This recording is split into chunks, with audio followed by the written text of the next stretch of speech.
absolutely. Okay. And thank you so much for this opportunity, the Prospect Chamber of Commerce. I'm very excited, and thanks to Mercedes-Benz of Louisville, for hosting, providing this great facility. I had the pleasure of being here once, I think, with Chamber of Commerce. We had a marketing session, and I'm going to talk a little bit about, I mentioned about the business cards, so we kind of took away some of those learnings, and we told ourselves we got to make a difference, for our expansion, for our brand. So it's kind of cool, sometimes good to get that feedback. So this is part of that feedback where we took away. I don't remember the lady's name that was here, but she had a business of prospects. But it was kind of cool to hear, how they have evolved through this process. So anyway, this is the second version of our business card, which is, it's our name, our logo. You see a piece of paper, but there's so much into it. There's people that involve friends, family, folks that are in the graphics business. There's just so much. But I'm going to talk a little bit about that later. Anyway, my name is Yordy Kharizanova. Yes, there's a K in front of the last, the last name is, I don't know why, but back home it's spelled with an H. So in the English language, for some reason, there's a K. I think I saw a cool video. There was 3 guys in a car. It's circulating right now on YouTube, I think, and other mediums. But, they're asking about why is there this letter in night, or something like that. I was like, well, that's, so anyway, I'm part of that why, but anyway, I just got stuck with it. This is how all of the legal documents are put together. A funny fact is that back home, I'm from Bulgaria. We have a masculine and feminine ending on our last names. So here, it's Smith and Smith. Back home is Kharizanov, and my wife is Kharizanova. So that kind of denotes that it's a female, versus if you just read it on a piece of paper. But and to be honest, it's so long sometimes it doesn't fit on the credit card or some legal document, so we have to butcher it. So that's okay, we're fine with that. But again, my name is Yordy Kharizanova. I'm the owner of Automotive Premium Pre-Owned. We are a used car dealer in the city of LaGrange. A lot of people ask us why Sky. It's kind of like through the process of finding our identity, who we're going to be in this world, it was kind of right in front of us. S is for Stephanie, Y is for Yordy, and K is for Kharizanova. So this is how the Sky came about. And again, I'm glad there is a K in the Kharizanova, because without the K, it would have not made too much sense. So things are meant to be. It's just Psy, because the K is silent, Psy Automotive. Yeah. The K is silent. Maybe sign of relief, but I wanted to kind of take you on a little journey of my story. I think, as I was preparing some of my notes, I wanted to kind of highlight the importance of sharing your story. You guys, see a lot of people, and I know it's important. That's what makes us connect. And we all go through a different path in our lives. Sometimes it's tougher, sometimes it's easier. This story is not about me. I just happen to be the main character that was chosen by somebody, higher than me to just experience all of these steps to come to the United States. I'm a first generation immigrant.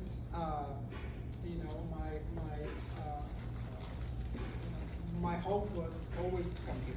That was my dream when I was a little child. Bulgaria, I'm sure you guys are familiar, it's a small country in the Balkans.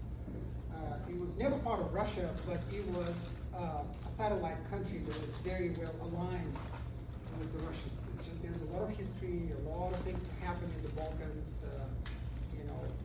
going far from, the Ottoman invasion, 500 years, the Russians saving, liberating Bulgaria and all that stuff. And so there's always been a, connection between the countries. But I grew up there. My dad is Bulgarian, and my mom is Russian Ukrainian, or Ukrainian Russian. So back before the Russia split, it was all the Soviet Union, and everyone had same passports. And then suddenly, like, the countries started separating. So my mom kind of kept her Ukrainian passport, and so she immigrated to Bulgaria and met my dad, and that's how kind of I was in the picture. I had a brother, and the reason I say had, because he disappeared about 20-some years ago. So, but my mom, you know, she was married previously, and then she went to visit her sister. And my dad was in the military. He was in the railroad, part of the military service. So anyway, they met on the train, and that's how they just got connected. It's just some kind of a fluke that happened, and so that's why my mom decided to, you know, come, you know, immigrate to Bulgaria from Ukraine, and kind of establish, you know, the new family there. My aunts, all the family lives back home. You know, all the grandparents are gone, unfortunately, but you know, we spent a good amount of time, you know, traveling to Ukraine and just, you know, spending time with grandparents. I'm sure you've heard the city of Lvov or Lviv. That's I'm sure now with the, you know, with the issue between Russia and Ukraine. You know, that's on the western side of Ukraine. So that's where my grandma and grandpa was from Kiev. So these are cities that mainly you hear on the news, and I've been there. You know, it's kind of you know, cool and unfortunate, but you know, that's kind of where my mom's side is. My dad's side, he's Bulgarian. He grew up in the middle of Bulgaria, agricultural part of the country, goats, sheep, cows, you name it. You know, being this little, you know, uncles, aunts, you name it, like that's how they support themselves. You know, that was part of livelihood. You know, you have a big barn, and you know, there's just everybody there. You know, all the animals, and that's how you make your living. You know, they will sell the milk and all that stuff, and you have like 20, 30, you know, cattle, and so I just got fortunate to experience that as a little boy. You know, and we will travel, even though we were from Varna is the third largest city in Bulgaria. It's a port city. I have some images. I'll show you exactly where that's on the map. But you know, I was lucky to experience kind of the agricultural side of life too, which is again part of experience. You know, part of what molds you to be who you are today. And to be honest, like I said, I'm just an actor in this story. You know, but the main point for me, what I've realized, it's about the experience. It's about the people that have touched me, and I've touched, you know, throughout this process. Growing up in Bulgaria wasn't that bad. It was I was born 1977, 13 years before the Berlin Wall fell. I think that's the right math. And my dad was in the military, so he had a stable job, stable, you know, pay and everything. And you know, we had rules like any other family, and you know, we had to abide by. And just, you know, life wasn't easy. I just don't remember, like, you know, what I hear, what I read. You know, it's just a different system, different political system, different issues. It's just that I don't remember, like, you know, impacting me as a child because of my dad's position. It's just that, you know, I went to school, never had any issues, and you know, so from kind of comparing, you know, the socialist, you know, type of life versus capitalistic life, you know, I cannot recall where, you know, we were oppressed or any of that kind of things happen to other people. You know, obviously everybody's different. So I really enjoyed, my point is I enjoyed, you know, growing up in Varna. It was right on the beach. We have a flat that's located 10 minutes walking distance. So, you know, like all of us thinking, hey, I would like to retire by the beach. It's kind of like you're born by the beach, you know. So, you know, what's cool about Varna, it's a touristic place. There's a lot of resorts. There's a lot of tourists that come from England, Norway, all across Europe. Why? Because it's very cold in the Scandinavian countries, and people try to find a nice place where they can enjoy their vacation, a warm place, you know, and you know, nice golden sand, and you know, good food, good service, and so I grew up, you know, kind of surrounded by the service industry, and you're kind of forced as a young child to follow the same steps. You know, you're not going to work in a manufacturing plant because there's none. You know, it's just that's where the setting is where you grew up. So from an early age, you know, we picked up different jobs. You know, working at clubs, working in restaurants, working at you know, beach resorts, and just serving people. So that was something that I got lucky, you know, to experience, which has helped me now to take all of that and kind of bring it forward, you know, and you know, with the opening of Sky to Life. So anyway, what I wanted to do is maybe break down this story in different you know, sessions. It's kind of growing up in Bulgaria. I wanted to talk about how I immigrated to the United States. I'm not sure if there was any additional notes on the presentation, but you're going to see some cool pictures. You're going to see some celebrities, and you know what? You'll be like, yeah, this guy is not real, but it's true. This is everything that I'm speaking today is the truth, and I haven't done it wrong. It's just I just got lucky. What happened in Bulgaria is, as we were growing up, is that we realized that there's no opportunities, for young people. The country had about 9 million people, in the 80s, and slowly that population, if you look at the charts for Bulgaria, you will see right now it's at 6 or 6.5 million. So what happened to the rest of the people? And that's just a number. Who knows if it's true or not, But what happened, I can tell you, a lot of young people like myself, we said, I just had enough. I just didn't want to invest my life into a place where I don't have stability. It's just nothing is changing. I cannot live a good life, and it's that simple. There's no security, there's no opportunity, there's no way for you to dream about having a family, a business, and all that stuff. Even though there are still people that live there, but this is what my kind of feel was based on the experiences that I got. So from an early age, while working and just gaining your experience about speaking English is not my first language, working with people. There's all these life skills that you gain along, as you do different jobs and different tasks, help me to kind of think about, hey, you know what, it would be cool if I can do more with that. What can I do more with my life versus just staying in Varna, and could I have done well and become a person of bigger stature, with a company, or, probably, perhaps, but I just had different dreams. I wanted to experience more. So I mentioned my brother. I used to work for him for, probably about 10 years, and a little bit less, but he had an exchange office bureau for foreign currency. So back then, before every country in Europe had its own foreign currency. So when people come from different countries to Bulgaria, you have to be able to service, people from Norway, they will bring their Norwegian kronas, you have to exchange that money. So that was a business that he pursued. He did very well, and I worked for him. So that gave me a financial background experience to work with money from a very, very early age, working with cash, working with just a lot of aspects of the finance side of business. And I never even realized that that's the whole cool thing about life, is sometimes you take things for granted and you just say, hey, I'm doing it, but you don't realize that particular task and that particular experience is going to be so valuable down the road.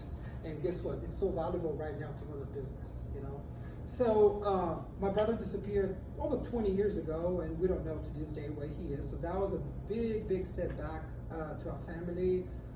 Caused just a lot of commotion for my mom especially, and at that time, I mentioned 13 years, before the Berlin Wall fell. So a lot of these political changes, a lot of these grabs for power and all that stuff that happens when there's uncertainty, I experienced them, without being hurt. I just witnessed it, So all of these factors, all of these pressures, as a young person, kind of led me to kind of say, like I said, I just want to get out of here. This is not where I want to spend the rest of my life. And I attended a high vocational school to become a baker. I worked for my brother in finance. So I was already busy in those young teenage years. I was independent. My mom never gave me money. My dad never gave me money. I never bothered them. I was an independent person from a young age, because you're exposed to making money. You're exposed to all these opportunities to run your own deal versus, waiting for somebody else, to help you. So anyway, the long story short, I had a friend who actually worked for Royal Caribbean, and I used to visit his mom and dad, and we're friends. That's what you do for friends, when your son or daughter is away, you go and visit mom and dad and say, hey, what can I do for you? What can I help you? Without anything. It's just the right thing to do as a friend, as a human. And one day we're sitting, and his dad, I was talking to his dad, and suddenly somebody called, and they say, hey, guess what? We need a crew. And they start talking in Greek. I don't know Greek, but it sounds cool. And I looked at him, and I was like, wow, that's pretty cool. I didn't know you spoke Greek, Greek language. Well, sure enough, somebody that he worked on a cargo ship was looking for a crew for a private yacht, an assignment, and sure enough, I got lucky because again, back home, the way sometimes thing works is that you need to know somebody that knows somebody to just push your name on the list of millions of people, that are applying for the same job, just for someone to give you a consideration. There's nothing else. It's just like, hey, guess what? I have this person that you should spend a little bit more time on them to research them. Anyway, I got lucky, and that's how I started working for Mediterranean yachts. I think I have here a few pictures I wanted to show you. So Mediterranean yachts was, so this is their page, okay? And I want to kind of walk you through. So this is the yacht. This is where I met Barbara Streisand, I met James Brolin, Donna Karen, Denzel Washington, and many, many more people that just have a lot of money that's how they spend them, They get away, they spend crazy millions of dollars to go on a week or 2 week charter, and I get it. When you're that stature, that position of a celebrity, everybody wants your attention, and sometimes you just need peace. I want to be, in the middle of nowhere just to recharge my batteries. You have to. So this is the first company that actually I work for, and look, these are the destinations. I've been to almost all of them. St. Martin, that was the base in the Caribbean. Greece and Turkey, this is where we started on the dry dock. I'll show you a picture what a dry dock looks like. This is when I didn't speak any English. I'm looking at you and you're looking at me and you're like, okay, well, how do we do this, And yet you told us on the resume that you speak good English. So what happened there, But sometimes you just put a smile and excuse yourself and move on. Anyway, but this is where a lot of royalty, a lot of people just with big businesses, a lot of money. That's where they actually get away from busy life. And here's Sardinia and Corsica. This is the entire kind of those. It's a whole island. So we had the owner of Fiat. Think about it. It's like, if you ever watched a mafia movie and how they roll with all these cars and suits, this is what I experienced. I know it sounds crazy, you don't say the word mafia, but that's kind of the experience. They just roll by the pier, 10, 12 cars. You don't even know where the owners are. Like the president, they just roll in the yachts, the entire family, 2 weeks. We went all around Corsica and Sardinia, and I was there, I was dressed in a white shirt, white shorts, white belt, white shoes, white socks, everything's white, champagne. We picked up Barbara Streisand from the airport in Greece. These are the things that added to my initial experience, that service, and then how do you fine tune that service? How do you make it even? How do you learn even more? And this is the service that's provided on these charter boats. It's white glove silver service. I call it invisible service. I call it where you're there, but you're not there. Because imagine you're going with your family, you don't want to know about, the service staff, where they're from, what are they doing, how did they wind up here. You're there for your own purpose. That's why you're paying all this money. So the type of service that you're providing, it's very elegant. It's not pushy. You're there when you need it. If you don't need it, you blend in with the furniture. Sounds funny, doesn't it? With that myself, but that's the reality. If you experience here at Mercedes, I come here all the time to buy parts. What's interesting is that it's the process. You start from the door. Somebody opens up the door. The next person picks you up. The third person that's walking by doing something. Who knows what they're doing? They still have the 2 seconds to say, "Are you taken care of? Where are you going? What can I do for you?" So people are trained in these establishments to pick up everyone else's part of this process, a dance, to make sure that you're not left alone. You're not wandering in this facility and somehow you wind up, under a car. It's by design. So this is the type of service that you get in these businesses. And again, I remember seeing an invoice. Somebody was paying $500,000 a week. That's back then. $500,000. This is just to charter a boat. And you tell the captain, I go left, I go right, you do what. There was a couple that own oil tankers. they just chartered the boat and they actually parked it in Turkey, Göcek. Göcek is on the boat on the south side of Turkey, and there's these islands that nobody lives on them, so they just park the boat, 2 ropes, anchor in front, and they just keep the boat there for 2 weeks. 1 week they bring one family, the son's family. Second week, this is the father and the mother. Then the second week they bring the sister, so that everyone can experience. That's all they did. They didn't spend crazy money. And so this was the first company that I worked for. I will show you on that presentation, the pictures with Barbara Streisand. This is what a dry dock looks like. So the boats basically go into this box. The water is drained. There, I still thinking about it. You have to walk through this bridge. It's secure. It's not gonna you're gonna fall unless you make yourself fall and kill yourself. But we are working. This is the first time when I joined. The yacht was in Piraeus, Greece, and the boat that I worked on, Rose and Cavalier, that's the boat that's featured in Mamma Mia. And I'm telling you, by the end of this session, you'll be like, "Who's this guy?" That is what was meant for me to experience, and that's why I'm very excited to be able to share that. So this is where we started. The boat will be positioned this way. They will clean the bottom. They will change a lot of things. And you're probably thinking, well, that's a lot of detail. That's who I am. I'm a detail guy. I pay attention. I'm always curious. I want to understand, why are you doing this? While I'm doing my job and I'm done, I'm tired, guess what? I'll still find 5 minutes, 10 minutes to figure out, what are these guys doing? Why is it important? What is under the boat? And it was kind of cool to learn all these things that I never picture 5 minutes ago what I was saying, working in clubs and this and that. Suddenly you're in the middle of Greece and you're experiencing some kind of manufacturing, refurbishing process that is kind of scary, But guess what? What this did, this actually helped us to get familiarized with the boat.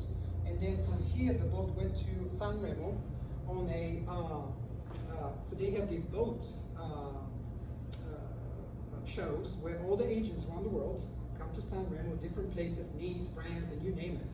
And they actually get to, like real estate agents, if you will, and you just go on the boat, you take a look at it, speak to the owners, and that's how the owner of the company gets to represent their brand, and that's how the agents then go and they try to find the client. Okay. So anyway, this was pretty cool. I wanted to show you this picture. And then I wound up working for, I don't know if this is going to expand. Do you know where this is? By any chance? Miami. Good job. Yeah.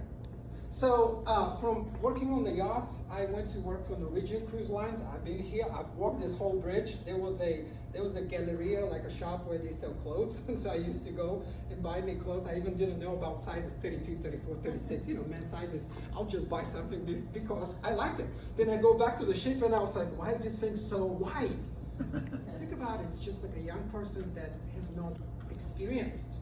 You're young, you're silly, you don't know nothing. You're just there to do what they tell you to do and smile, So this is when they were building the Dolphins. I think it was something, they were building a stadium here. I'll walk this, and this is where Norwegian Cruise Lines will start the actual cruises, the Western and Eastern cruises. This is in Miami. I've been also to Fort Lauderdale, that's another location. And so yeah, look at this craziness. Look at people and just ships and everything. And guess what? The ship comes. It's a 7-day cruise. The ship comes back.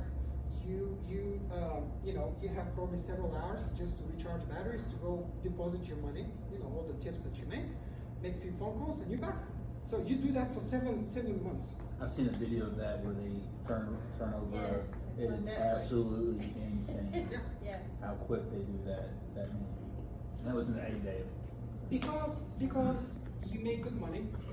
So there's purpose, that's why I'm here. I'm there to provide my services, to provide my time, to serve others, but at the same time, I'm rewarded. And when I'm rewarded, I'm happy. And when I'm happy, guess what? It just adds to the ability to do what you just said, to be able to make this experience again magical for somebody in a matter of several hours, because everyone is tuned to work hard, to work fast, and to pay attention, pay attention to the next person in charge, and so forth and so forth. These are the expectations that people have before they approve, they sign for you, when you meet with agents, you know, to make sure that you're the right person to work. It's not just like, hey, you know, we'll just pick up 5 guys, 5 girls here and there and just kind of get them on the ship. No, you have to have some skills. So that's why when I spoke about getting on the ship, it wasn't easy. I was speaking good English. Why would anybody give you an opportunity? Why me? So it's just other people that helped me to be able to get there. So you worked on the yacht before the cruise line? Okay. Yeah. So what happened is, again, like everything else, it's your resume that actually you have to put up front to somebody else and say, hey, guess what? I've done that. And I remember working for Norwegian Cruise Lines. The first ship that I joined was in Alaska. The Metro D was from Morocco. Big guy, I don't know how tall, probably taller than you, scary looking. Scary looking. I'm serious. I'm a guy and saying that. Yeah, scary looking. It looks like one of the mummies from one of those seriously, it's just that's the skin and everything. It's just the appearance of that person. And he had this tent on Norwegian Dynasty. That's in Alaska. It's a small ship, 750 capacity, and he said, well, tell me about yourself. And I said, well, I used to work on yachts. And he said, oh, yachty boy. So that was his comment. Yachty boy means that, oh, welcome to hell. I didn't know that, but I do know what I knew, and all those words reflected in my mind after I finished my first shift. So working on a private yacht, you have very short distances. You have 2-to-1 service ratio, which means like 2 people serve 1 guest. Here on the cruise ships, it's the opposite. It's 1 on 3. So you have to do more and more and walk in longer distances to be able to get to the galley, to get the food, do all that stuff. Guess what? This ship, the Norwegian Dynasty in Alaska, the kitchen was actually on the bottom. So you had an elevator that you had to go from the dining room up and down. So every time you go, you have to balance a big tray with 12, 16 plates on an elevator. So that is exactly when I realized, oh my gosh, what did I get myself into? But again, it's too late. I was crying in my cabin because my legs were, I just never experienced that physical pressure, you know, and just of several hours of non-stop working. And that's what I said, that's when I realized his comment. He gently told me, you know, welcome to this, and see, if you make it, you'll be fine. So anyway, what happened is that quickly from a busboy, I became a waiter. And of course, from a busboy to a waiter, you make better money. And they sold the ship, and then they actually transferred us to SS Norway, which was a French ship, SS France, and they renamed it. That ship has been scrapped long ago in India. That's where they scrapped them, but that's where it was. There was an explosion past when I was there and killed several crew members. That's when they decided to decommission the ship. So yeah, this here is a lot of memories. And I'll tell you one thing before I continue. Royal Caribbean office is right here, okay? So to work for Royal Caribbean, this is it, because they treat you well, the contracts are shorter, you make even better money, you know. So everything, imagine, with the yachts, I was almost a year being away, young child, being away from your family, it's tough. Second contract, 7 months, still tough. Royal Caribbean was 5.5 to 6 months is what they had. So everybody wants to work for Royal Caribbean, and guess what? I'm curious. I'm like, I'm gonna stop by. There's no way for me to stop by Royal Caribbean in Bulgaria. You know, you have to know somebody to know somebody to know somebody to get you in front of the agent. So I stopped by and I say, hey, you know, I'm Yordy, I'm interested to work for Royal Caribbean. Guess what they said? You gotta go back to your home country and ask talk to an agency. Talk to an agency. So anyway, you're like, oh wow, I'm so grateful that I'm working for Norwegian Cruise Lines. You know, I better just keep on going through the bridge, go do my stuff and come back and just be happy that I have a job. And it's like, but again, I never stop, trying. I never stop like, saying, hey, what's possible? Everything's possible. All you have to do is experience it, and even if it's no, smile, move on, and just take that experience to your next endeavor, whatever that is, okay? So, let's see. Here's Mamma Mia. You think I'm making this up? This is Rosen Cavalier, the Cavalier of Roses. It was part of the fleet. Okay, the owner of this company actually got executed in India, a part of the Mumbai terrorist attack. His name is Andreas Liveras, and he was in the wrong place in the wrong time. He was carrying his British passport. He's Cypriot and British, and they were targeting U.S. and British guests. Check it out. That's on Google. That's what the truth is. So he spoke to BBC before they ended his life. But this was one of the boats, and again it was sold after that. It's called Haida 1929. That's the only. My dad was born 1931. My mom was 1947. So this boat was featured. I've been on it. Matter of fact, in the Caribbean, they put me actually underwater for 2 hours with scuba diving equipment because they taught me how to do it to save on labor, you know. And there was actually a little hole in the boat, so I was sitting for 2 hours with oxygen and everything to stop the water. How about that experience? Matter of fact, that's what it was. What I learned about metal is that metal, as it ages, I'm not a specialist. This is what I was told. Kind of makes sense. You can hammer on the metal as much as you want, and it won't break. But sometimes it just chips on its own. It's just the molecules and the way it's made. So what happened is like by just use and age, there was just a hole and water was coming inside the ship. Hey, Yordy, go down 2 hours. Have a nice day, and no additional bonus, nothing. So your life. Yeah, it's just this is part of your job. This is part of the expectation, all the things that you kind of didn't pick up along the way that you have to do, but again, this is the job. So yeah, this is something that was pretty impressive, especially using this vessel for this movie. I think it's pretty cool.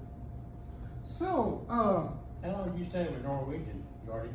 it was about 7 months. 7 between months? the two ships. Oh, yeah. Yeah, between the two ships, it was a lot. I will never forget, and I'm talking about people.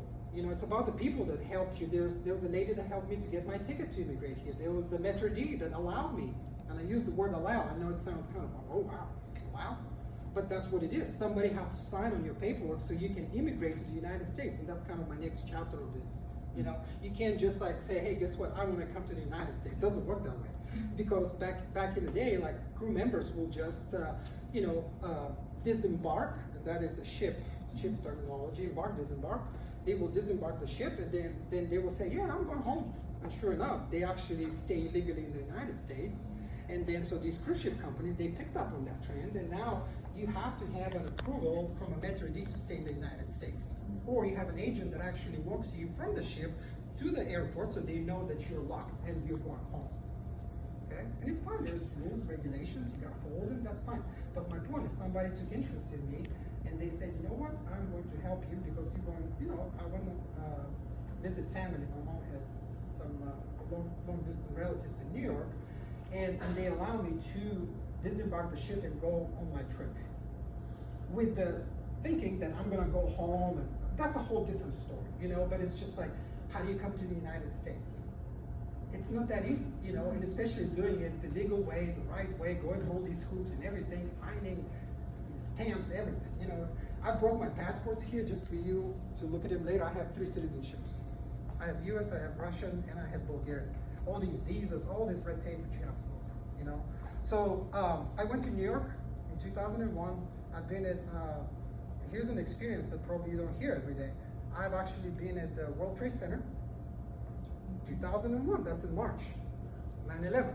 Think about that. I went all the way to the top at the visitors tower. Not only where the visitors are, but they also had an elevator that goes to the top. So when you look down at New York, when you look at the cars, they look like Matchbox. Mm-hmm. You look at the harbor, so I experienced that. There was my mom's relative, they took me to, I think it was called Century Clothing Company or something like that. It was right next to it. They bought me clothes, and it's just, it's part of our tradition, it's like, we haven't seen each other. It's like, hey, I will do everything for you while you're here. This is just how things were, and that store was blown to pieces. So I got to experience that, and then I came to Kentucky. My mom said, go to rural America, become your own person, don't get corrupted. And what she means by that is like when you go to places where it's your own people, sometimes they will corrupt you to do stuff that they want you to do.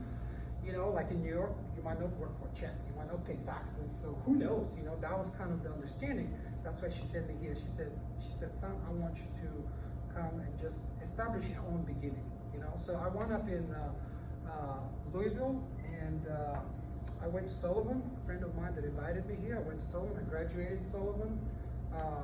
You know, I actually, again, from that experience that I gathered from my brother's business, I went into accounting and finance. Boring, but important. Yeah. Very boring, but important. Everything, the foundation of every business, and that's kind of the prelude, you know, to the business. You know, you have to have these skills. You can't just say, yeah, I'm going to open a business. It's going to be fun. You know, we're going to just sing songs and have a good time. It's about the regimented processes that you're going to put in that business so that things work. Either they work or they don't. So for me, I took that finance experience from my brother's business. And then the person that invited me here, they said, hey, guess what? If you're an accountant or finance guy, you always have a job. You know, obviously it's not 100% true, but again, everybody needs a good accountant. Everybody needs somebody that counts the beans, you know?